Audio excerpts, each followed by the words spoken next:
Chapter 10. Changing Seasons. The next morning the boys and I got to work in the orchard.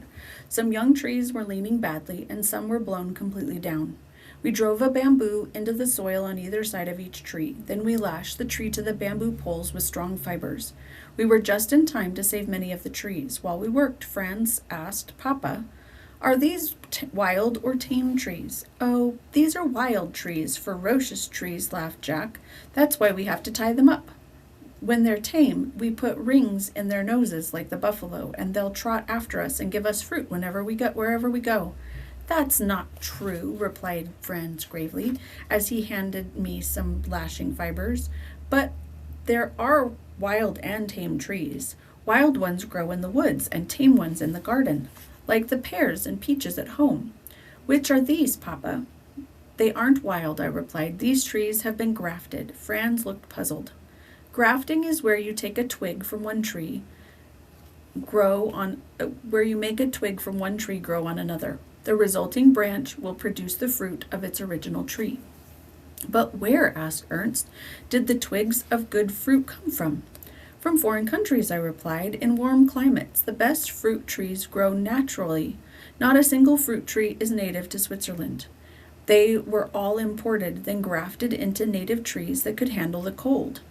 "Do you think all these trees will grow?" asked Fritz as we worked our way toward Tentholm. "I have no doubt," I replied.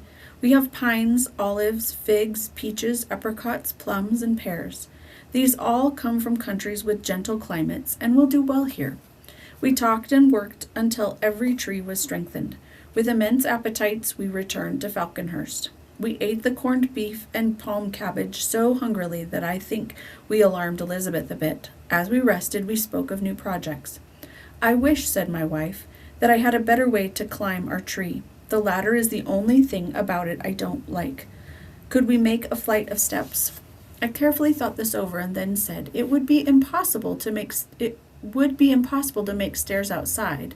If the trunk is hollow, as I've often suspected, we could build them inside. Didn't someone say they saw bees coming from a hole in our tree?" "Oh, yes," said little Franz.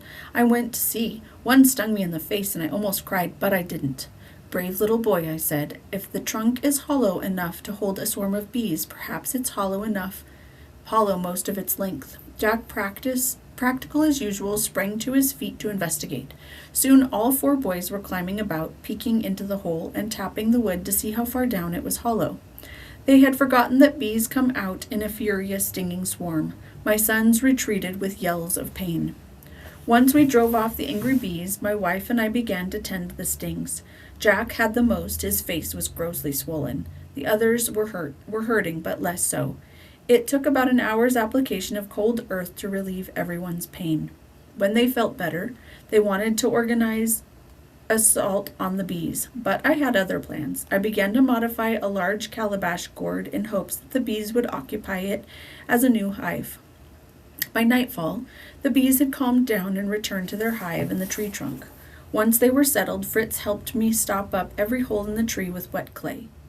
Then we went to bed. Very early the next morning, I took a hollow bamboo and pushed it through the clay, keeping it covered until I had lit a pipe full of tobacco. I blew all the smoke down the hole fast as I could. When I finished, I covered the hole while Franz refilled the pipe. I could feel the cane vibrating as the bees buzzed in great confusion, then blew in the second pipeful. Soon the buzzing died down to a murmur. The bees were calm. "Now then, Fritz," I said, get a hammer and chisel and stand here beside me. Ernst, bring me a small barrel."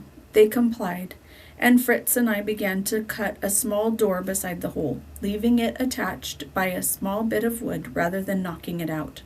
After blowing in one final cloud of smoke, I had Fritz give one more stroke with the chisel, and the door came loose. Carefully, we rapidly removed the insects, clinging in clusters to the inside, and placed them in their new hive. I then took every bit of wax and honey from their storehouse and put it in the barrel. To keep the bees from returning, I nailed a board over the hole and stood clear. When the bees woke up, They left their new hive and headed for their old home. Unable to enter, they flew back and forth between trees and hive in much confusion. At length they surrendered and began to make the new hive into a home. By evening they were quiet enough that we dared open the barrel. We poured off the honey, storing it in jars and pots, and then threw the rest into a pot of water over a slow fire. When it softened, we put it into a clean canvas bag and pressed out the remaining honey. What remained of the bag was beeswax, excellent for candles. The next day we began the long, hard job to step building. We had salvaged a door from the captain's cabin, hinges intact, which we placed against the tree to draw its outline. After much chiseling and chopping, we were ready to hang the door. Clearing the rotten wood from the middle took days. When we could stand inside the tree trunk and look upward into the circle of blue sky, it was time to build steps. With much effort, we brought one of the ship's spare masts. It wouldn't fit through the door due to the angle, so we harnessed the buffalo. Jack and Fritz climbed high into the trees, set up the pulley, and ran a rope through. With the buffalo's help, we swayed the mast high into the tree and lowered it into the hollowed-out trunk. We planted it at the base like an immense fence post, then began to cut notches in it and the side of the trunk. Into each step we nailed a carefully cut board. Step by step, our spiral stairway took shape. As we built upward, we cut windows in the trunk to let in light and air. On each side, we built a handrail to make the stairs easier and safer. A month later, we were very proud of our work, even though we basked in my wife's delighted gratitude. During this time, of course, we did our other work. We had animals to care for, including many newborns. The goats, sheep, and Juno all had born young. The lambs and kids had to be kept from straying, but we were less strict with the puppies. The children wanted to keep them all, of course, but I couldn't agree to more than 2. The rest can vanish without a trace. To console Juno, Jack said, "I'll give her fangs, for so my son had named his pet. I suspect he really wants to save himself work, but in any case, to Jack's great satisfaction, she readily adopted the little jackal. The other pets all did well. The buffalo gave us some trouble at first, but I soon trained him to do the donkey's work. The boys wanted to ride him, but this would take patience. In place of a bit and reins, I slipped a bar through the now healed nose of his hole in his nose. When he gets used to it, you can steer him, provided that you're gentle," I told the boys. "If you're rough, it will hurt him. That would be very wrong and extremely dangerous." To accustom the buffalo to a rider, I sat Nips on his back and got him to hold the bar. Fritz went first, and when he mastered buffalo riding, he taught his brothers. Fritz also trained and cared for his eagle, hunting small birds each day to feed him. The eagle learned to pounce on living prey. My clever son taught the bird voice commands and whistles, and soon the eagle was allowed to bring down small birds in flight. We didn't want a tragedy, so we kept him well away from the domesticated birds. Ernst decided to train Nips, and none too soon, for the monkey was rapidly growing up. With Jack's help, Ernst wove a little basket with straps, slinging it on the monkey's back. Taking a pack on his own back, Ernst then took Nips climbing coconut and fruit trees, showing his imitative pet how to put the produce in the basket. This work, though Nips also stuffed himself at every opportunity. Ernst wisely did not try to discourage this. I was pleased to see him treat his pet so fairly and sensibly. Jack had a harder time with fangs. Nothing could persuade the jackal not to eat his kills at once. But by the time poor Jack arrived, little usually remained of but a tattered skin. Here Jack's stubborn streak showed as a virtue. He vowed to succeed at training his pet, and armed with that determination, I felt he would succeed. I turned shoemaker, for I had promised myself a pair of waterproof boots. I filled a pair of socks with sand and then coated them with a thin layer of clay. When this hardened, I brushed on a layer of raw rubber, heat curing it between applications. When I felt they were thick enough, I nailed some buffalo hide to the sole and brushed rubber over it. After some final heat curing, I broke out the clay and sand, leaving a pair of comfortable, durable, waterproof boots. Orders poured in from all sides, and soon everyone had a pair. Next, I decided to address Falconhurst's water problem. With no nearby spring, the boys had to haul water from the stream every day. If we could pipe it in, it would save them a lot of hard work. We began to build a dam far enough upstream that the water would flow downhill to Falconhurst. Joining bamboos with nails and rubber, we ran a pipe to the turtleshell basin where the extra water flowed off through Fritz's harpoon hole. We celebrated this great convenience by washing a whole sack of potatoes in the basin, much to everyone's satisfaction. Such tasks gave us recreation and variety during the long, difficult job of stair building. We had no time to loaf. We were near each other and our animals. I remember the time most fondly. One morning, as we were completing our spiral staircase, a terrific noise from the forest alarmed us. It sounded like the roaring or bellowing of a wild beast. "We'll see what's making this sound," I said. "Into the treehouse, everyone. Load the guns, boys, while I secure the door." I armed the dogs with their collars and sent them out to protect the other animals. Then I closed the door and joined my family. Every eye was on watch, guns ready. The sound drew nearer. Then all was still. We saw nothing. After a time, I decided to investigate. Fritz and I descended the stairs, slipped out the door, and crept in the direction we had last heard the sound. Not far from the woods, we heard it again very close by. Fritz raised his gun but lowered it immediately in a hearty fit of laughter. Now there was no mistaking the hee-haw, hee-haw, hee-haw resounding through the forest. It was our donkey merrily braying at full throat, and with company. His companion was another donkey, but slimmer and more graceful looking. "Fritz," I whispered, "I wonder back at Falconhurst, hurry back to Falconhurst and bring me a rope, quietly now." Fritz had the foresight to bring oats and salt along with the rope.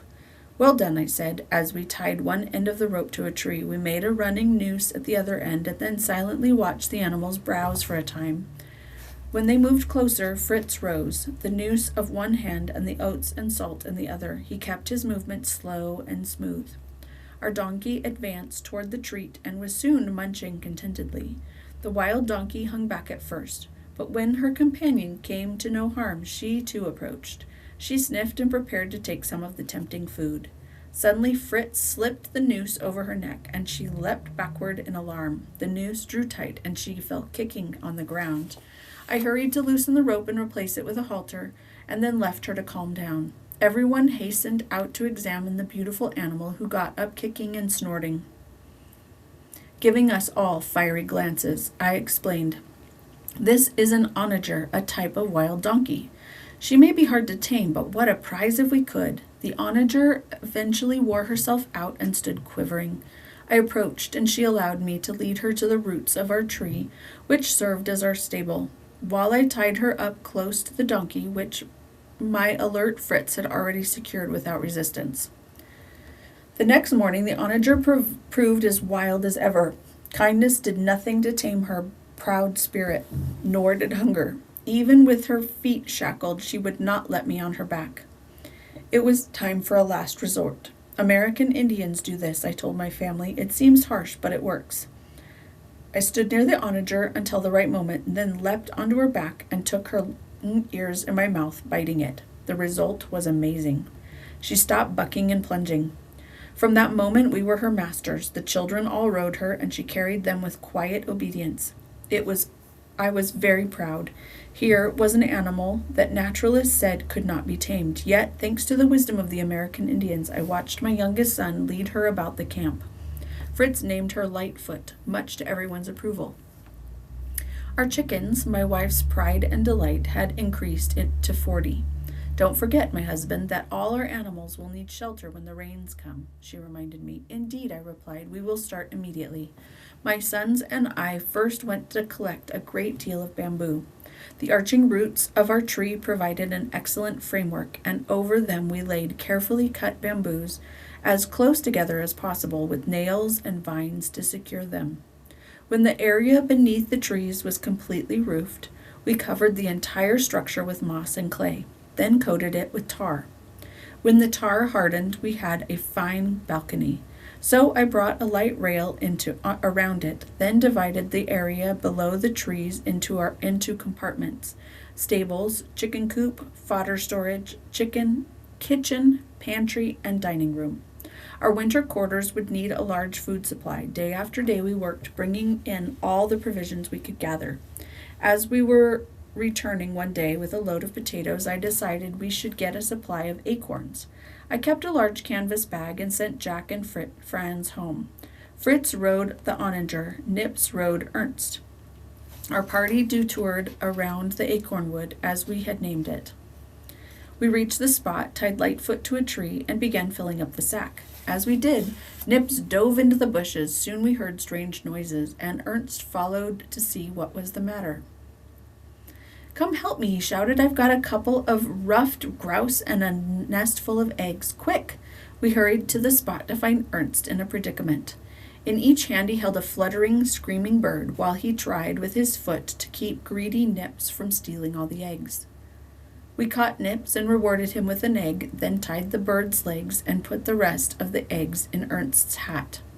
The nest was made of tall reeds, which grew thickly here. So we cut some for Franz to play at swords with. When we had enough acorns, I put some dry moss on the eggs to keep them warm and set our course for home. At Falconhurst, I handed over the grouse family to my wife. She managed them so gently that the hen grouse returned to her eggs. In a few days, with much to our delight, we had 15 beautiful little grouse chicks. Franz was greatly pleased with the swords his brothers had brought him. But with no one his size to practice his valor against, he quickly tired of slashing in the air. Instead, he split the reeds and wove them into a riding whip for Franz. "I don't mind," I told Fritz, "because I know you will use your brother's present with great care." "You have my promise, father," he said. "Franz, thank you very much. This is perfect." Franz's creativity now had me wondering what else we might use these reeds. They had long, silky fibers. What were they? I thought of that. Then it hit me. It must be New Zealand flax. My wife was overjoyed. "Perfect," she exclaimed. "Now no one will dress in rags. Just make me a spindle, and you'll soon have shirts and socks and pants. Quick, Fritz, and bring your mother more leaves." Fritz and Ernst mounted up and rode out. Soon the onager and buffalo were galloping home again, each laden with a great bundle of flax. The boys dismounted and unloaded the reeds at their mother's feet. "Now you'll see it. Now you'll see," she exclaimed, "that I can match your inventions. With a little work, I can turn these into cloth and then make you any piece of clothing you want." We decided that Flamingo Marsh would be the best spot for redding the flax. As we set out the next morning, I explained the process to the boys. "Redding means to soak the flax in water," I told them. "This destroys the connecting membranes while leaving the strong fibers. We'll let it soak for 2 weeks and then drip it in the sun." 2 weeks later, we had a supply of flax at Falconhurst. In the meantime, I made Elizabeth the spindles she wanted, and we kept laying in supplies. We brought cart after cart of manioc, potatoes, coconuts, acorns, sugar canes, and more. The grumbling skies and sharp rain squalls provided all the incentive we needed. We had just completed planting the grain and housing the animals when came down the rain. This was not the rain of Switzerland, cool and refreshing and lasting for an hour or a day. This was week after week of constant tropical downpour. Our tree house became inhabitable, so we retreated to the trunk, bringing any furniture that would not withstand the damp. It was very crowded under the tree roots, what with animals and supplies and beds and goods everywhere. But we had much time to shift our belongings for great efficiency. This gave us enough room to work and sleep. In time we got used to the noise and smell of the stables. When we had to light a fire, it was hard to get the smoke out, but after some time we barely noticed it. To ease the crowding, in daytime we turned most of the animals out, bringing them back every night. Fritz and I were invariably soaked to the skin. Fearing for our health, my wife attached hood and 2 shirts, then took pairs of pants and hung them all up. She brushed a layer of rubber into each to make us waterproof suits. We returned from our next night's work perfectly dry and very happy. They worked perfectly, Fritz said. Father, with respect, Mother is as good an inventor as you. I agree. And I'm delighted about it, I said as I embraced my glowing wife. The days began to drag. We spent our mornings tending the animals. The boys amused themselves with their pets and helped me make cloth-making tools for their mother. In the evening, I kept a journal while my wife spun and sewed. Ernst had made sketches of birds, animals, and plants he had met in the past months. Fritz and Jack taught little Franz to read. Week after week rolled by, and still we were virtual prisoners. The rain simply did not stop. Despite all our best efforts, it was a scene of constant gloom.